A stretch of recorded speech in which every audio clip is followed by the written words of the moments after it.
بسم الله الرحمن الرحیم. السلام علیکم ورحمت الله وبرکاتو. په دې هیله چې راته روغ او جوړ به وئ او تل مو د صحت کلي په تن وي. په دې ویډیو کې به زه تاسو ته څو خواړه وښیم چې د دې خواړو په خوراک سره ستاسو په وجود کې خوشحالي رامنځته کیږي. که چیرې دغه خواړه مو وخوړل نو هر وخت به د خوشحالۍ احساس کوئ، ځکه دغه خواړو له جملې څخه دي چې ستاسو په وجود کې یو ډول هورمون دی چې د سروټونین په نوم یادیږي، د هغه ترشح سبب کیږي. دا هورمون ستاسو په وجود کې خوشحالي رامنځته کوي چې ستاسو ته د خوښۍ احساس درکوي.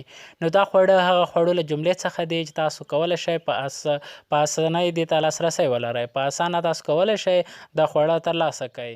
نو که مو تر اوسه زموږ د یوټیوب چینل نوي سبسکرایب همدا سبسکرایب بټن ووهئ، د په څنګ کې د بیل بټن باندې کلیک وکړئ، بیا په آل باندې کلیک وکړئ ترڅو زموږ هره ویډیو تاسو ته تر ټولو اول در ورسیږي. اول تازه کیله وخورئ، تازه سره مرچ، شین چمن کې لوڅې پښې ګرځېدل، خندېدل، په پاکه هوا کې قدم وهل، بادام، پالک خوړل، د هر سهار په نهاره 3 ګیلاسه اوبه څښل، د شنو سابو جوش، وچه میوه خصوصا چارمغز. دا هغه خوراکونه دي چې ستاسو په وجود کې یو ډول هورمون دی چې د سروټونین په نوم یادیږي، د هغه ترشح سبب کیږي چې ستاسو په وجود کې خوشحالي رامنځته کوي.